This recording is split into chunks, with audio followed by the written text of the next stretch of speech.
Bismillahirrahmanirrahim. Assalamualaikum warahmatullahi wabarakatuh. Jumpa lagi dengan saya Kusman Subarja. Kali ini saya akan bercerita membagi pengalaman terkait permasalahan siswa. Nah, saya ambil judul Etika Berkomunikasi Digital. Ya, memang ini fenomena baru ya, yang mungkin Bapak Ibu juga mengalami dan pasti mengalami kalau menurut saya karena terjadi lompatan teknologi yang cukup tinggi di bidang informasi dan teknologi gitu ya. Nah, ini permasalahannya yang pertama, cara komunikasi siswa kepada guru itu terlalu spontan gitu ya. Jadi spontan begitu saja sehingga bisa menimbulkan multitafsir atau tanggapan lain. Bahkan kadang-kadang, bukan kadang-kadang ya, cukup sering sebetulnya saya menerima eh, chat dari siswa melalui WhatsApp itu P saja. Jadi nggak jelas itu P-nya apa dan nomornya pun itu tidak mengenalkan diri, tidak siapa dan juga foto profilnya tidak ada, tapi hanya P saja. Itu kan jadi melakukan multitafsir gitu. Kalau yang paham kan itu maksudnya ping gitu. Tapi ketika dijawab "pong" itu siswanya bingung, malah tanda tanya. Karena kan harusnya dalam, sistem komunikasi digital ketika diberikan ping jawabannya harusnya "pong" gitu, jadi pingpong gitu. Tapi dalam kenyataannya ya tidak begitu. Jadi mereka sering melakukan pola komunikasi yang sebetulnya mereka juga belum memahami gitu. Kemudian kadang memberikan salam saja, "Assalamualaikum," udah aja gitu. Biasa jawab, "Waalaikumsalam," sudah. Ya udah selesai sebetulnya.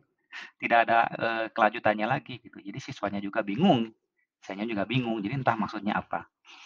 Kemudian cara berkomunikasi juga, antara guru disamakan dengan seperti teman sebaya ya, contohnya seperti tadi, yang ada P itu atau assalamualaikum saja gitu, atau mungkin langsung tiba-tiba bertanya, "Pak, kalau saya mengumpulkan ini telat bagaimana Pak? Kalau misalkan nilai saya ini bagaimana?" Tapi tidak menjelaskan dia itu siapa, kelas mana, sehingga dia merasa dirinya terkenal dan sudah dikenal padahal lihat di foto profilnya nggak ada fotonya atau bahkan fotonya gambar yang lain gitu.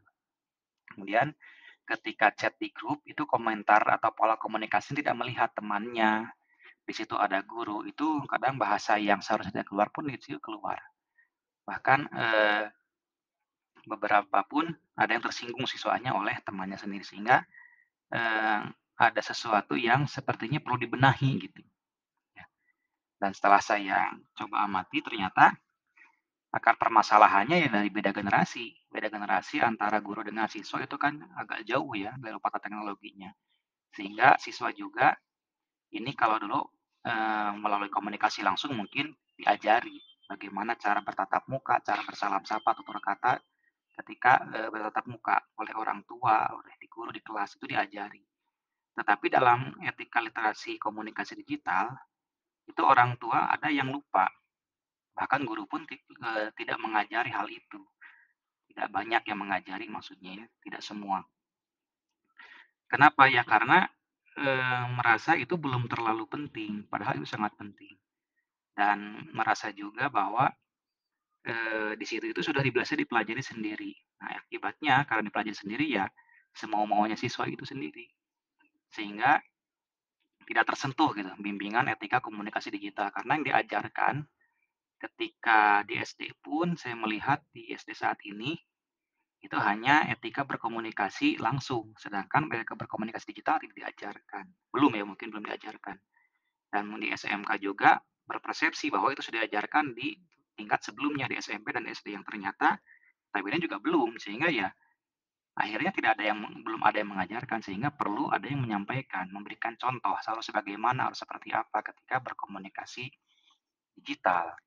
Sehingga tidak hanya P saja atau salam saja, harus contohkan. Bahkan saya menemukan juga, dosen saya pun sampai ketika di level mahasiswa itu ternyata masih seperti itu, terbawa terus sampai, mereka dewasa. Dan ini menjadi, cukup berbahaya menurut saya karena dalam literasi digital, terutama teks basisnya, itu tidak ada ekspresi, nggak kelihatan ekspresi wajah orang yang sedang diajak komunikasinya. Sehingga rawan menimbulkan multitafsir, apakah dia sedang marah, datar, senang, tertawa, atau bagaimana. Itu jadi multitafsir dan bisa menyinggung gitu. Sehingga perlu diperbaharui, perlu diperbaiki. Nah, alternatif solusinya adalah memberikan contoh. Contoh misalkan ketika akan WA ke guru atau ke siapapun yang terutama belum dikenal dan lebih dewasa, itu pertama ucapkan salam, kemudian perkenalkan diri, lalu sampaikan maksudnya. tidak perlu panjang-panjang, tapi semua dibuat seefektif mungkin, gitu. Kemudian menanamkan empati dan kesepakatan dalam grup. Nah, empatinya bagaimana? Ya memposisikan diri ketika Anda diberikan pesan seperti itu oleh orang yang belum dikenal dan tidak tahu itu siapa, nomornya belum tersimpan, itu perasaannya bagaimana ketika dia chat seperti ini. Sehingga mereka coba belajar, memposisikan diri untuk merasakan hal itu. Jadi sebelum mereka mengirimkan chat, mengirimkan pesan, atau berkomentar, mereka coba diarahkan, diposisikan dulu untuk bisa merasakan seperti apa sih kira-kira nanti orang atau teman atau siapa yang membaca pesan saya, komentar saya, rasanya akan bagaimana. Karena bisa jadi buat dia baik-baik saja, tapi untuk orang lain karena mungkin sedang sensitif, dia tidak baik-baik saja. Kemudian membuat kesepakatan grup. Nah, di grup chat ini buat kesepakatan, rules, aturan yang boleh disampaikan yang bagaimana, kalimatnya seperti apa, dan seterusnya. Dan yang ketiga ya terus eh, membiasakan apa? Membiasakan dan mengingatkan begitu. Membiasakan dan mengingatkan harus seperti apa gitu ya. Terkait dengan contohnya karena siswa ternyata setelah diberikan contoh pun ya kadang suka lupa gitu. Dia sering diingatkan. Nah, ini hasilnya setelah dicoba diberikan apa contoh, diberikan coba mengempati ke orang lain, kemudian diingatkan. Perlahan sih memang belum tidak langsung berubah begitu saja. Jadi etika komunikasinya sudah mulai tertata, gitu, sudah mulai terbentuk, sudah mulai kelihatan, mulai tidak lagi saya menerima ada yang P gitu ya, tidak lagi saya menerima. Tapi kalau yang hanya assalamualaikum saja itu masih ada, meskipun tidak banyak. Karena kalau saya itu mencontohkan, usahakan salam, perkenalkan diri, lalu sampaikan maksud dan tujuannya apa. Sehingga saya bisa tahu, bisa langsung eksekusi gitu. Karena yang namanya guru kan itu ada kesibukan lain, ada kegiatan lain, belum lagi ada tugas tambahan, sehingga inginnya anak itu memberi salam, ternyata pas saya tanya maksudnya ingin langsung dibalas gitu.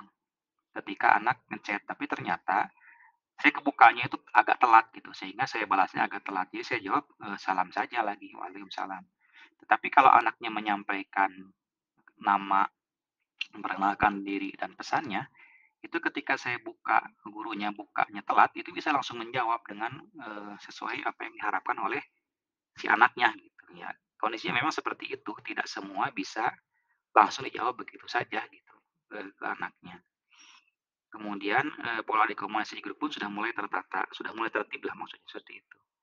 Jadi tidak lagi ada yang letupan-letupan yang kurang enak karena sudah ada media dan diwadahi di sana. Harus seperti apa dengan rules yang dibuat berdasarkan kesepakatan bersama. Ya jadi itu untuk hasil pemecahan masalahnya. Jadi paling tidak ya diberikan contoh, diingatkan memposisikan diri, berempati gitu ya. Kemudian terus diingatkan. Yang namanya manusia kan sering lupa. Itu saja yang bisa saya sampaikan. Mohon maaf, saya menyampaikannya secara sederhana dan singkat. Semoga bermanfaat. Assalamualaikum warahmatullahi wabarakatuh.